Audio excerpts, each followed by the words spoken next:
मेरी झोली छोटी पड़ गई रे, इतना दिया मेरी माता।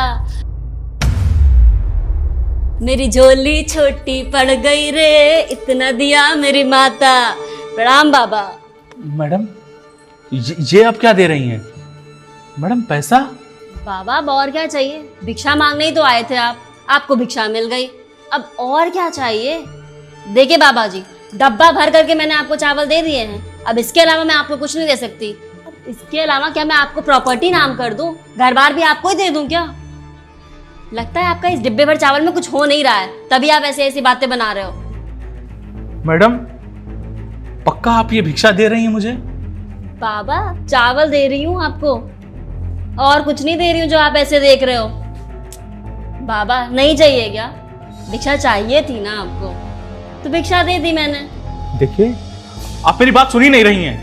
मैं कह रहा हूँ शांत रहिए, पहले मेरी बात सुनिए। बाबा जी आपको चिल्लाने की जरूरत नहीं है, मुझे पता है मैं क्या कर रही हूँ, मैं पूरे होशो आवाज में हूँ। मैं आपको चावल दे रही हूँ भिक्षा में, लेकिन आप पता नहीं है कौन से पैसे पैसे की रट लगा रखे हो।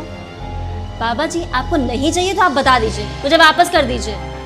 ठीक है बेटा, अब जब तुम कह रही हो कि ये सब मेरा है तो मैं ये सब लेकर जा रहा हूं, और तुम्हें आशीर्वाद देकर जा रहा हूं कि तुम्हारे घर पर भोलेनाथ की कृपा बनी रहे और तुम्हारा उद्धार हो। हर हर महादेव। प्रणाम बाबा।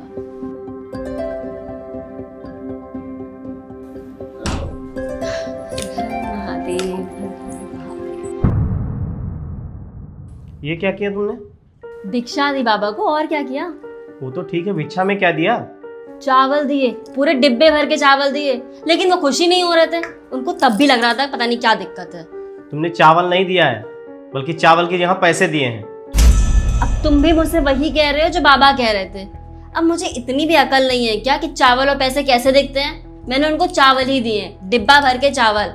अरे मैं किचन से देख रहा था, तुमने मेरे आंखों के सामने बाबा जी को पैसे दिए हैं। अब तुम भी वही कह रहे हो जो थोड़ी देर पहले बाबा कह रहे थे। मुझे तो लगता है तुम्हारा और बाबा का दोनों का दिमाग खराब हो चुका है, और तुम दोनों मिलकर के मेरा दिमाग खराब कर रहे हो, तो वो तो करो ना मुझसे। आयुषी दिमाग मेरा नहीं तुम्हारा खराब हो गया। बाबा भी मना कर रहे थे, तुमने तब भी पैसे दे दिए। पवन बस करो, मैंने कुछ नहीं दिया है बाबा को। बाबा को जो चाहिए था मैंने सिर्फ वही दिया है, सिर्फ भिक्षा दी है उनको। आयुषी किसी ने सच ही कहा है कि औरतों के घुटनों में दिमाग होता है। तुमने मेरे क्लाइंट के पैसे बाबा को दे दिए। मैंने क्लाइंट के पैसे डिब्बे में रख दिए थे कि तुम अच्छे से रख दोगी। आयुषी डिब्बे में 2.5 लाख रुपए थे, और 2.5 लाख रुपए बड़ी रकम होती है। मैंने बहुत बड़ी गलती कर दी। आयुषी तुरंत जाओ, बाबा को रोको और पैसे लेकर आओ। अरे मैं कहीं नहीं जा रही, मुझे पता है ना मैंने भिक्षा में चावल दिए हैं, तुम पागल हो गए हो। देखो आयुषी, मैंने साफ साफ देखा था कि डब्बे में पैसे थे, और बाबा भी मना कर रहे थे कि उसमें पैसे हैं, लेकिन न तुम उनकी सुनी और ना मेरी सुन रही हो। सच में पवन यार, तुम ना पागल हो गए हो।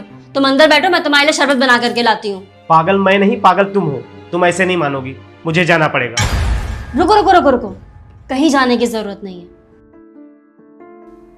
हाँ मुझे पता है इस डिब्बे में चावल नहीं थे, पैसे ही थे, और मैंने उन्हें चावल नहीं दिए, पैसे ही दिए हैं। आयुषी अगर तुमको मदद करनी थी बाबा की तो पैसे डायरेक्ट दे देती, ये डब्बे से डालने की क्या जरूरत थी? पवन वो बात ये है कि हेलो, हाँ अम्मा तुम परेशान ना हो, हम करते हैं कहीं से भी 2.5 लाख का इंतजाम। अरे 2.5 लाख रुपए है, कोई छोटी मोटी रकम नहीं है। अम्मा आप डॉक्टर साहब से बात कराइए हमारी। हाँ डॉक्टर साहब अब प्लीज हमारी अम्मा को बचा लीजिए। मैं कैसे भी करके आपको आज के आज पैसे लेकर आऊंगा, बस आप हार्ट ट्रांसप्लांट का ऑपरेशन मत रोकिएगा डॉक्टर साहब। आप कैसे भी करके आज अम्मा का ऑपरेशन कर दीजिए डॉक्टर साहब। अब तक आपने जो भी 1.5 लाख रुपए मांगा था वो मैंने ला दिया है, अब 2.5 लाख रुपए बचा है। ये पैसा भी मैं आज शाम तक किसी भी ना किसी तरीके से कर दूंगा। आप बस मेरी अम्मा को बचा लीजिए डॉक्टर साहब, अब प्लीज मेरी अम्मा को बचा लीजिए।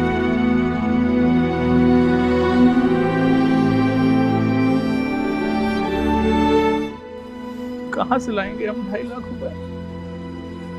अरे 1.5 लाख रुपए तो हम अपना घर बेच के दे दिए, लेकिन अब तो हमारे पास बेचने के लिए भी कुछ नहीं है। भगवान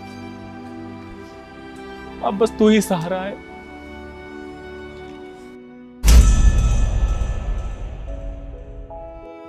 जैसा कि मैंने बताया, बाबा के पास कितनी बड़ी मजबूरी थी, लेकिन फिर भी वो सिर्फ भिक्षा ही मांग रहे थे।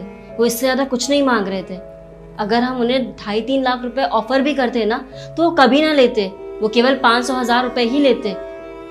इतने पैसे शायद मैं इस नाटक से ही दे सकती थी उनको, और उनकी माँ की जान तभी बच सकती थी जब उनके पास पैसे होते। पवन, आई एम सो सॉरी, तुम्हें आज ही क्लाइंट से पैसे मिले और मैंने बाबा को दे दिए। शायद तुम्हें बुरा लगा होगा, पर मैं ये देख रही हूँ कि हमारे पास पैसों की कोई कमी नहीं है। भगवान का दिया हुआ सब कुछ है हमारे पास, जितना चाहिए उससे कहीं ज़्यादा है। पर जिनको ज़रूरत है, अगर हम उन तक वो मदद ना पहुँचाएं तो हमारे पास पैसे होने का क्या फ़ायदा। मुझे लगता है भगवान ने हम लोगों को दिया भी इसीलिए है कि हम दूसरों की मदद कर सकें। और जितना भी मैंने पढ़ा है वेदों पुराणों में, यही लिखा है, जो समर्थ है उसे दूसरों की मदद करनी चाहिए।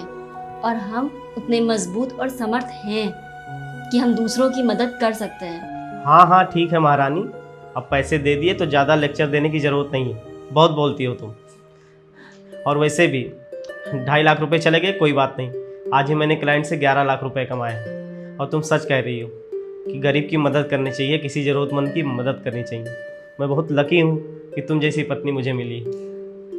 और अगर हमारी मदद करने से बाबा जी के माँ का इलाज हो सकता है तो इससे बड़ी बात क्या हो सकती है। सच में तुमने बहुत अच्छा किया। आयुषी, मैंने तुमसे केवल इसलिए सवाल किया कि मुझे लगा तुमने पैसे गलती से दे दिए, लेकिन आज सब क्लियर हो गया। सच में तुमने बहुत अच्छा किया।